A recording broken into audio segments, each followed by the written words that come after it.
Zimbabwe, 2008. A loaf of bread costs $300 billion. Not pesos, not rupees, dollars, their actual currency. You walk into a shop with a stack of bills so thick you need a wheelbarrow. By the time you reach the counter, the price has doubled. This happened, not in a history book, not in some distant century, 15 years ago.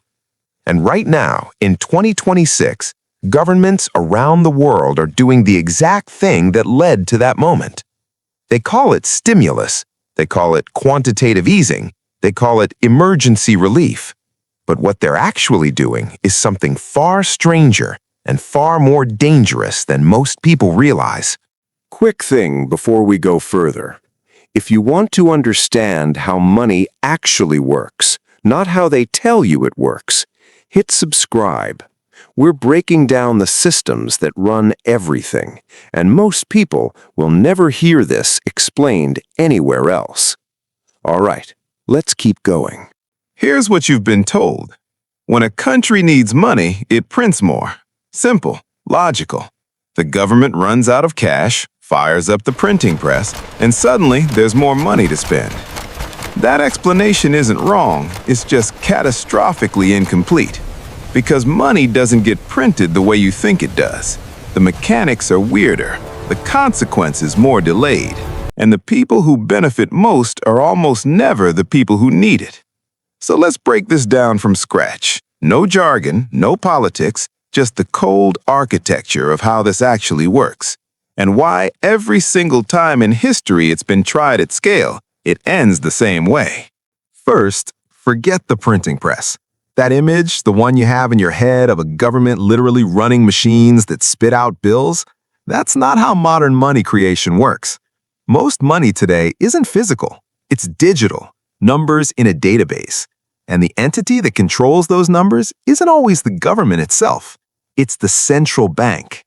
In the US, that's the Federal Reserve. In Europe, the European Central Bank. In the UK, the Bank of England. Different names, same function.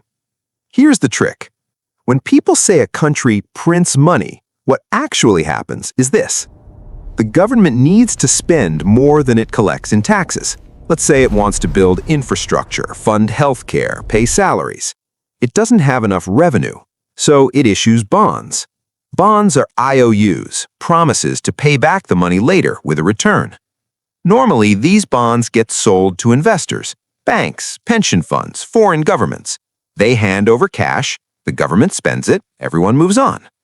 But sometimes no one wants to buy the bonds, or not enough people, or the government wants to borrow so much that interest rates would spike to levels that make repayment impossible. That's when the central bank steps in. The central bank buys the government's bonds, not with money it collected from taxes, not with reserves it saved. It creates new money electronically and exchanges it for those bonds.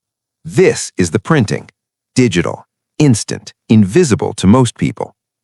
The government now has fresh money to spend, the central bank holds the debt, and the total money supply in the economy has just expanded. Now here's where it gets interesting. That new money doesn't sit still. The government spends it on salaries, contracts, programs. The money flows into the economy. At first, this feels good. Wages get paid, projects get funded, unemployment drops, GDP ticks up, politicians declare victory. But money is not wealth. Money is a claim on wealth. If you double the amount of money, but the amount of actual goods and services stays the same, you haven't made anyone richer. You've just diluted the value of every existing unit of currency. This is inflation, and it doesn't hit all at once. It starts in specific sectors, the ones closest to where the new money enters. Real estate, financial assets, stocks, things that wealthy people and institutions buy first. Prices rise there, quietly, steadily. Then it spreads. Commodities, energy, food, rent. By the time the average person notices, it's already too late. Their wages haven't kept up, their savings have lost value, but the price of milk is doubled. And here's the absurdity. The official inflation numbers often lag behind reality. Governments measure inflation using a basket of goods. That basket gets adjusted, substituted, smoothed. So even as people feel poorer, they're told inflation is only 3%. The central bank buys the government's bonds, not with money it collected from taxes, not with reserves it saved. It creates new money electronically and exchanges it for those bonds. This is the printing. Digital, instant, invisible to most people. The government now has fresh money to spend. The central bank holds the debt, and the total money supply in the economy has just expanded. Let's zoom out. Why do governments do this if the outcome is so predictable? Because the pain is delayed. The benefits are immediate. Imagine you're a government. You're facing a crisis, a recession, a pandemic, a war. You need to act fast. Raising taxes is political suicide. Cutting spending triggers protests. Borrowing from the market pushes interest rates higher, which slows the economy even more. But printing money? That's instant liquidity. No debates, no backlash, just action. The problem shows up later, months, years, sometimes a decade. And by then, new leaders are in charge. New excuses get made. This is the core incentive structure. Short-term relief, long-term rot. And it's not a bug, it's a feature. The central bank buys the government's bonds, not with money it collected from taxes, not with reserves it saved. It creates new money, electronically, and exchanges it for those bonds. This is the printing, digital, instant, invisible to most people. The government now has fresh money to spend. The central bank holds the debt, and the total money supply in the economy has just expanded.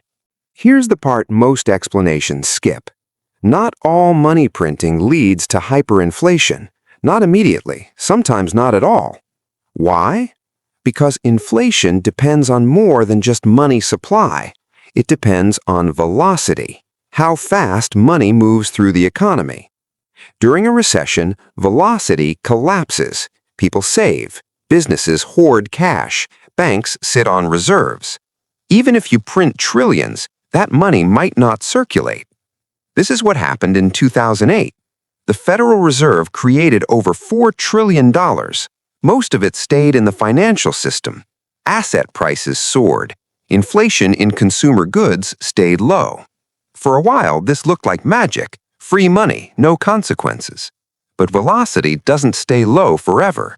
Eventually, people start spending again. Businesses start borrowing. And all that printed money, dormant for years, begins to move. That's when prices explode. And here's the kicker. Once inflation starts, it's almost impossible to stop without causing a recession. Because the only tool central banks have to fight inflation is raising interest rates. Higher rates slow borrowing, slow spending, slow the economy. But if you raise rates too fast, you trigger mass unemployment, defaults, market crashes. So governments face a choice: let inflation run or crush the economy to stop it. Neither option is good. This isn't theory, it's pattern. Weimar Germany, 1920s. The government printed money to pay war reparations. Within 2 years, a single US dollar was worth 4 trillion marks. Hungary, 1946. The worst hyperinflation in recorded history. Prices doubled every 15 hours. Argentina, Venezuela, Yugoslavia, Lebanon, Zimbabwe. Different countries, different decades, same mechanism. And every single time, the people in power said the same thing. This time is different. We have better controls, better technology, better economists. They were wrong. So governments face a choice: let inflation run or crush the economy to stop it. Neither option is good. But here's what doesn't get talked about enough. Inflation isn't just rising prices, it's a transfer of wealth. From people who hold cash to people who hold assets. From savers to debtors. From the middle class to the top. Because when money loses value, the people who get hurt most are the ones who can't protect themselves, who live paycheck to paycheck, who don't own stocks or property. The people who benefit? Those who borrow cheap, who own real estate, who have access to credit before prices adjust. This is why wealth inequality explodes during periods of heavy money creation. It's not a side effect, it's the structure. And it's invisible to most people because it happens gradually, across years, hidden beneath narratives about growth and recovery. Now, here's the terrifying part. Once a government starts printing money to cover deficits, it's almost impossible to stop. Because stopping means austerity, cuts, defaults, political collapse. And restarting makes the problem worse. Each new round of printing requires more money to achieve the same effect, diminishing returns. It's a death spiral dressed up as policy. And the endpoint is always the same. Either the currency collapses or the government imposes brutal fiscal discipline that triggers a depression. There's no soft landing, not historically. So where are we now? Since 2020, central banks around the world have created more money than in the entire previous decade. Trillions in the US, Europe, Japan, China. Some of it was necessary. Emergency relief during lockdowns, stabilizing markets during panic. But much of it continued long after the emergency ended. Stimulus packages, debt monetization, endless bond buying. And now, in 2026, inflation is back. Not hyperinflation, not yet, but persistent, stubborn, resistant to the usual fixes. Interest rates have risen, but not enough to stop it, because raising them too much would collapse the housing market, blow up government debt, crash the stock market. So central banks are trapped, stuck between two disasters, and the printing hasn't stopped. It's just slowed, renamed, rebranded as liquidity support. Here's what you need to understand. Money printing isn't a solution. It's a delay. A way to push problems into the future, where someone else has to deal with them. And every time it's used, the debt gets bigger, the distortions get worse, the eventual correction gets more violent. The question isn't whether this ends badly. History already answered that. The question is when, and how much warning you'll get before it does. Because the thing about currency collapse is this: it doesn't announce itself. It doesn't wait for permission. One day prices are high but manageable. The next, they've doubled, then tripled. And by the time people realize what's happening, the exits are already crowded. Zimbabwe didn't plan to print $100 trillion bills. Venezuela didn't set out to destroy its currency. But both did. Because once the spiral starts, stopping it requires a level of political will that almost never exists. So the next time you hear a government say it's providing stimulus or supporting the economy, remember what's actually happening. They're creating money out of nothing, betting that this time will be different, and hoping you don't notice until it's too late. The printing press never stops on its own. It runs until someone pulls the plug, or until there's nothing left to print. So here's what you do next. Subscribe if you haven't already, because we're covering the systems most finance channels won't touch. Central bank digital currencies, correspondent banking, the actual mechanics of how sanctions work. This is just the beginning. And if this changed how you see the financial system, share it. Most people have no idea any of this exists. Let's fix that. See you in the next one.